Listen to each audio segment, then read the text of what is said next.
ইসলামে ভূমির মালিকানা নির্ধারণের মানদণ্ড পর্ব ১। মহান আল্লাহ গোটা বিশ্বের এক স্রষ্টা ও মালিক। এ বিশাল সৃষ্টির কোনো উপাদানে বা এর সামান্য কিছুতেও মানুষের কোনো হাত নেই।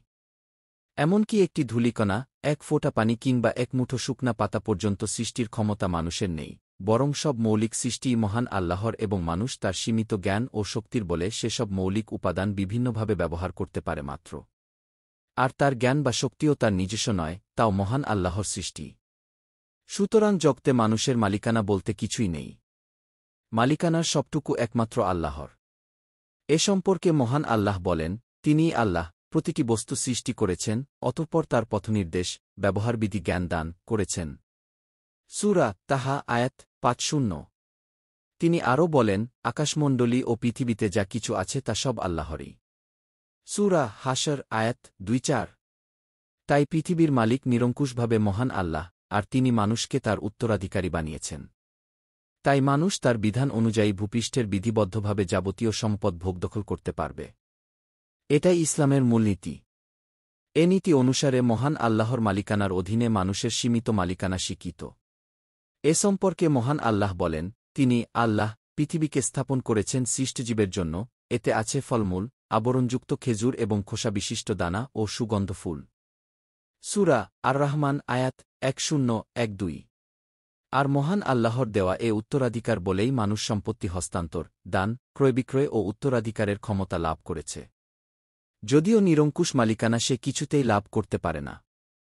আর ইসলামী নীতি অনুসারে ব্যক্তিমালিকানার বিলোপ কিংবা সমুদয় সম্পত্তি রাষ্ট্রায়ত্তকরণ অবৈধ। ভূমির ওপর সমষ্টির মালিকানা। ভূমির ওপর সমাজ ও সমষ্টির মালিকানা ইসলামে স্বীকৃত। কিন্তু সমাজ ও সমষ্টির এ মালিকানা সীমাহীন ও সর্বগ্রাসী নয়, ব্যক্তিস্বার্থবিরোধীও নয়। দেশের সব ভূমিই যদি ব্যক্তিমালিকানা ও ভোগাধিকারে ছেড়ে দেওয়া হয়, তাহলে সামাজিক প্রয়োজন পূরণ করা নানাভাবে ব্যাহত হতে পারে। এজন্য ইসলামী অর্থনীতি রাষ্ট্রের তত্ত্বাবধানেও ভূমি রাখার অনুমতি দিয়েছে, যেন প্রয়োজনের সময় দেশের ভূমিহীন লোকদের মধ্যে তা বণ্টন করে দেওয়া সম্ভব হয়। ইসলামী অর্থনীতিতে ভূমিস্বত্বের স্বরূপ। ভূমির ওপর স্বত্বাধিকার এবং সরকারি ভূমির রাজস্ব আদায়ের বিধানকে ভূমিস্বত্ব বলা হয়। ইসলামে জমিদারি, জায়গিরদারি, তালুকদারি, হাওলাদারি প্রভৃতি কর আদায়কারী মধ্যস্বত্বের স্থান স্বীকৃত নয়। এসব স্বত্ব মূলত পুঁজিবাদী, সমাজতান্ত্রিক সমাজব্যবস্থার ভিত্তি। খাজনা আদায়কারী মধ্যস্বত্বভোগীরা সরকারকে খুবই নিহারে কর প্রদানের ফলে একটি বিশাল ভূমির উপর আধিপত্য বিস্তার করে বসে এবং জমির মালিক চাষিদের কাছ থেকে নিজেদের মনগড়া হারে কর আদায় করে। জমির মালিক জমি থেকে কোনো ফসল না পেলেও বা প্রাকৃতিক দুর্যোগে ভূমি ক্ষতিগ্রস্ত হয়ে গেলেও জমিদার বা মধ্যস্বত্বভোগী এবং সরকার বার্ষিক খাজনা ক্ষমা করে না। তাই ইসলামী অর্থনীতি এমন জমিদারি বা নিছক খাজনা আদায়কারী মধ্যস্বত্বভোগীদের ঘোর বিরোধিতা করে। ড.এম.এ মান্নান লিখেছেন, প্রচুর জমি হস্তগত করে আল্লাহর জমিন থেকে জীবিকা আহরণে অন্যদের অধিকার হরণ করা কোরআনের দৃষ্টিতে কখনো বৈধ হতে পারে না। ড.এম.এ মান্নান, ইসলামী অর্থনীতি, তত্ত্ব ও প্রয়োগ, পি. ৭-৩। শীঘ্রই আসছে পরের পর্ব।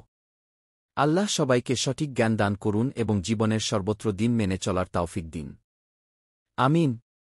দিন প্রচারের উদ্দেশ্যে ভিডিওটি শেয়ার করুন। লাইক, কমেন্ট, ফলো এবং চ্যানেলটি সাবস্ক্রাইব করে পাশে থাকবেন। জাযাকাল্লাহ খৈরান।